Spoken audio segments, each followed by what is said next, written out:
My older brother has a lot of stepkids. His wife Tori has 2 kids from her first marriage, then a son. Liam, who is 15 years old from a random hookup, and 1 more kid from a long-term relationship. My brother has a daughter as well. From what he tells me, Liam is the only one without an active dad, and the only one that lives with them full-time, as my biological niece primarily lives with her mum. I assumed Liam living with them full-time meant he would get quite a bit of attention, but my niece told me that they all seem to forget about him. She has told me that her stepmum once said that Liam is the extra and not as cute as her other kids. Apparently it was a joke. Anyways, Tori invited the whole family over for dinner. At one point they told us all to gather round, and Tori told us she's pregnant. Everyone started cheering. I'll admit I was too, but my niece drew my attention to Liam, who started crying and walked off. Niece and I followed him, and when I asked him if everything was okay, he started crying in my arms. I felt so terrible.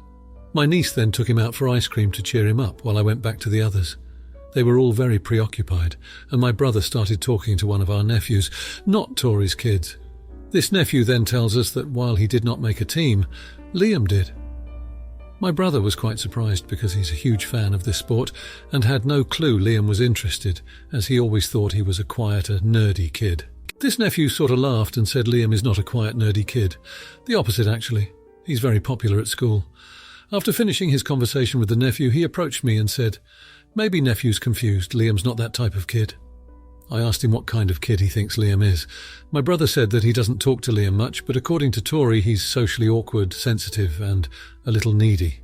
Tori overheard and was like, "Liam, is he bothering you? Next time he tries to talk to you, run, or else he'll never leave you alone. He really is needy." I couldn't believe what I was hearing, especially after how much Liam cried earlier.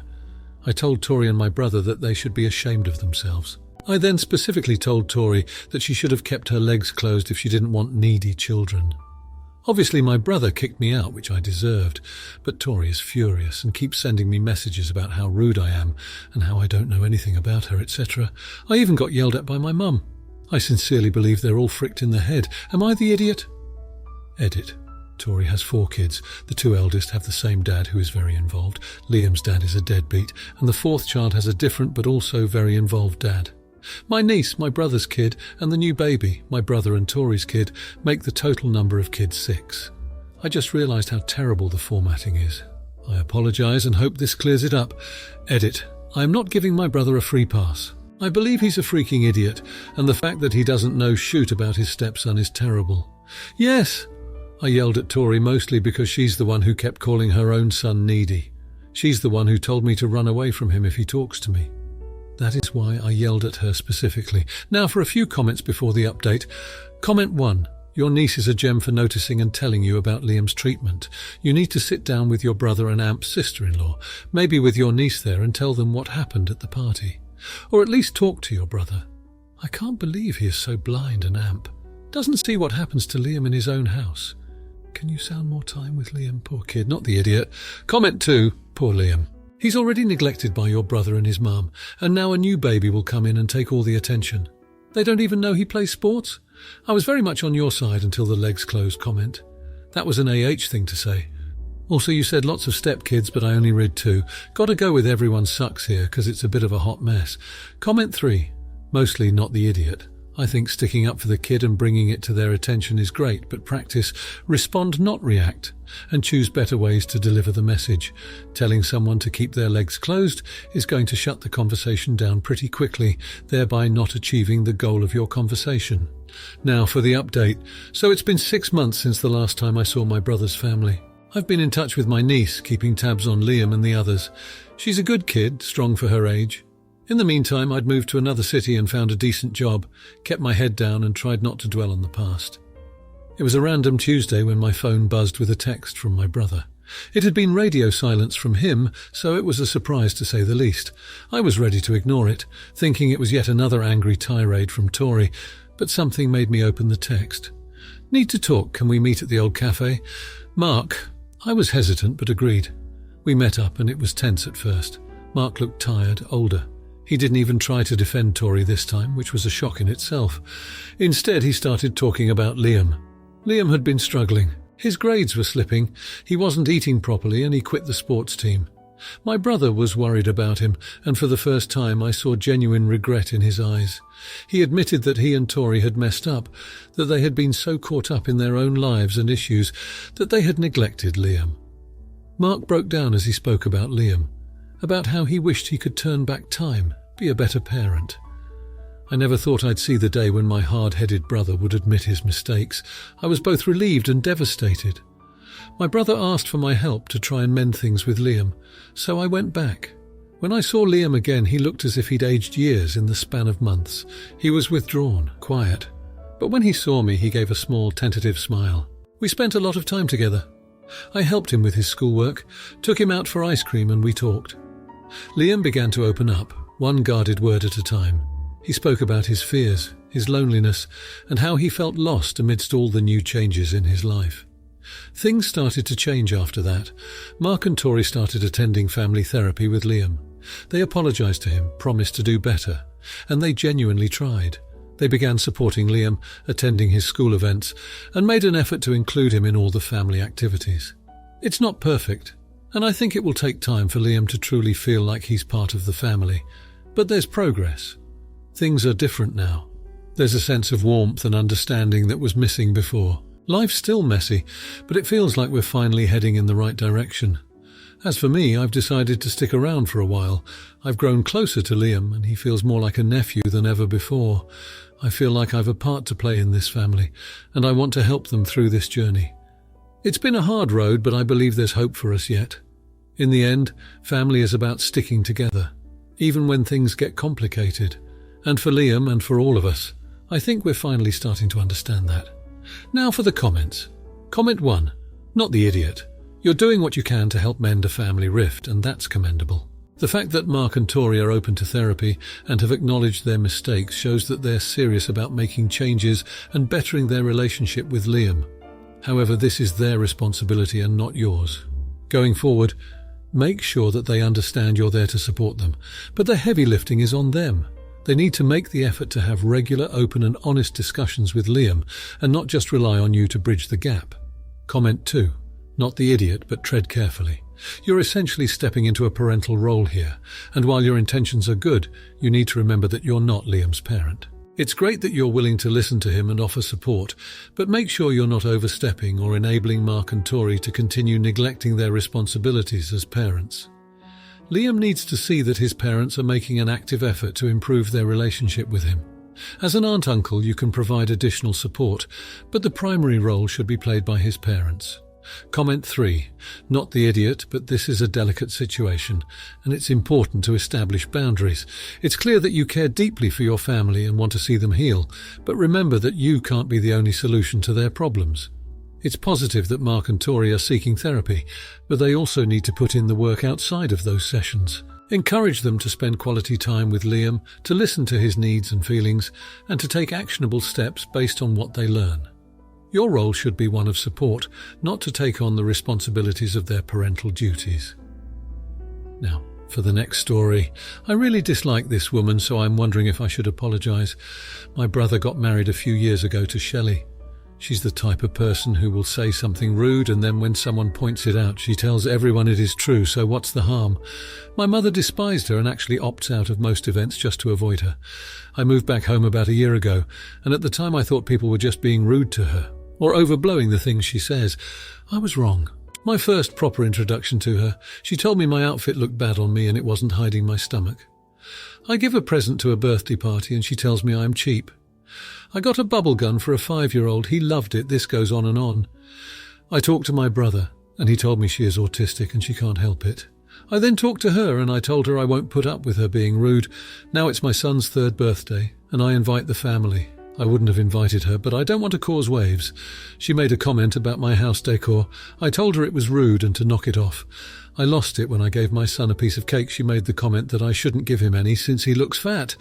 I told her to apologize, and she told me it was the truth. I told her that she's overweight, that if she took more care of herself she wouldn't be fat, that this was the truth, and she is rotten on the inside and her looks are just as bad. She ended up crying and leaving. My brother is pissed, and I was called some fun names. Everyone is torn if I should apologize or not. Now for a few comments before the update. Comment 1. So I continue to be annoyed by the rude person excuse because they are autistic and cannot help it. These factors have low correlation, and rudeness is something most ASD people can avoid. Exceptions for those who are unable to function in society at all. But tactless comments made by someone who with 30 seconds of conversation you can tell does not grasp the concept of rudeness, doesn't feel the same, so barely classes as rude. The truth is likely to be that she is rude because nobody has ever corrected this behavior. Parents probably did not correct it in childhood because parenting someone with autism can be hard and requires a more attentive and reasoned approach. She now has an object lesson in both what happens when she is rude and what someone being rude feels like to the injured party. Your response was directly proportional. Just because other people don't want to rock the boat does not mean you have to stand for and allow your child to accept abuse. Your comment would never have been made had your guest not already made several rude comments. The blame lies with your guest, not the idiot, and also good learning moment for all concerned. Comment 2. I might get some flack for this, but not the idiot. If she truly lives by the mantra, well, it's true, then she should learn to eat her words. Why is it okay for her to act this way to literally everyone around her, but the second it's thrown back at her, you're the bad guy? She called your son fat, stating it's the truth. You responded that she's also fat, which is probably the truth. Don't dish it if you can't take it, IMO. Time and a place and it being the truth doesn't make it okay. This really feels like a "I'm brutally honest, just deal with it" kind of cop-out to act erroneously like an unfettered jerk, which is not an excuse. I'm also autistic and struggle with social cues, but I still know when it's okay and when it's not to give unfiltered honesty. A tilde 5-year-old's tilde child's birthday party, ain't it? Giving an unprompted, brutally honest opinion on someone else's home decor is also not it. And it almost feels humiliating to find out you've been rude or offensive without meaning to. Anyone with autism I know, myself included, goes out of their way to make sure it doesn't happen again. Comment 3. Yeah, the thing about being autistic is that it is not an excuse for being rude. It's not a surprise to her when you point out she is rude. She is not confused to the how and why when you point out she is rude. She is not making attempts to correct her behavior when you point out she is rude, which just makes her a jerk, and you not one for giving her own medicine. Not the idiot. Who TF goes to a kiddie birthday party and calls a 3YO fat? Now for the update. So, in a plot twist nobody saw coming, Shelley has left my brother. Yep, you read that right. It turns out that my outburst was the straw that broke the camel's back.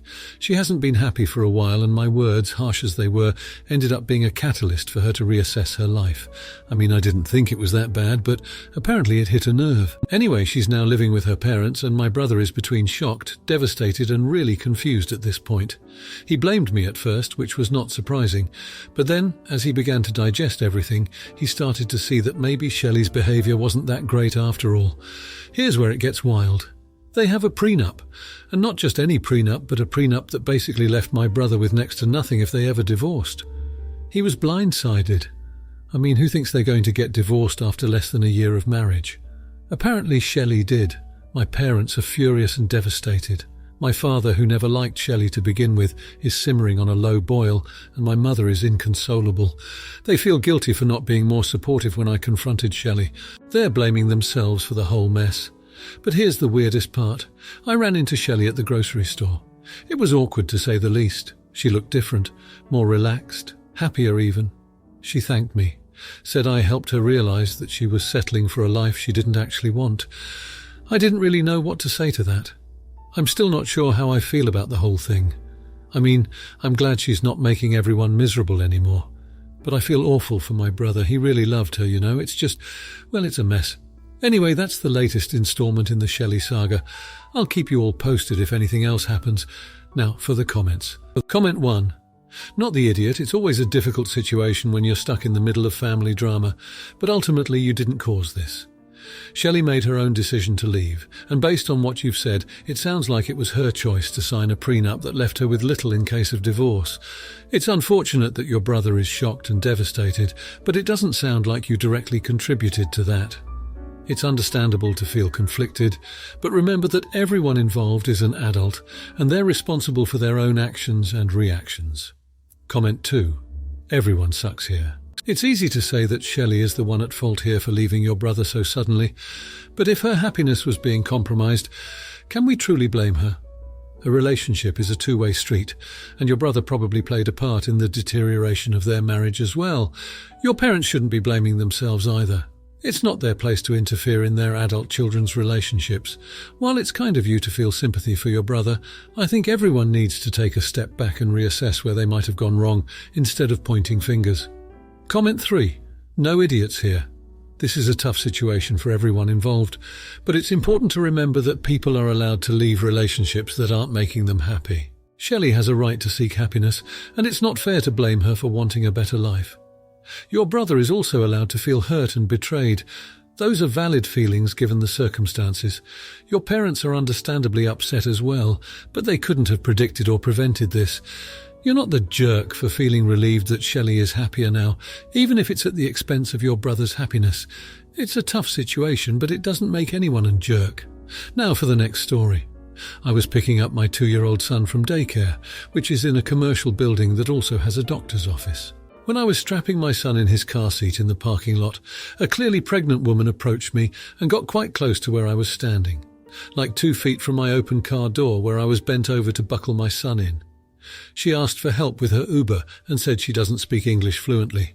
I spoke with the Uber driver on speaker, and he was at another branch of the doctor's office in another town, and he advised us to cancel and book another Uber. I offered to do this for her and cancelled her ride and typed the correct address into the app for her, but she kept deleting the address and then handing me the phone again. I told her I was putting the address in correctly for her, but she continued to delete the address. I felt like I couldn't do much more for her at that point and said a few more times she needs to enter the correct address into the app. There was a clear language barrier. I only speak English and am average at Spanish, and her phone had Farsi letters on it which, other than recognizing them, I have no knowledge of. I started to leave and she kept asking me to stay and help her. I told her I needed to get home and that she wasn't allowing me to help her. She got very snippy towards me as I got in my car and left. I felt bad because she was pregnant and seemed distressed about getting home, but I felt like we were at a stalemate in what I could do for her, and I was also uncomfortable with how close she approached me initially, that I was with my young son, and that she kept deleting the address when I typed it in.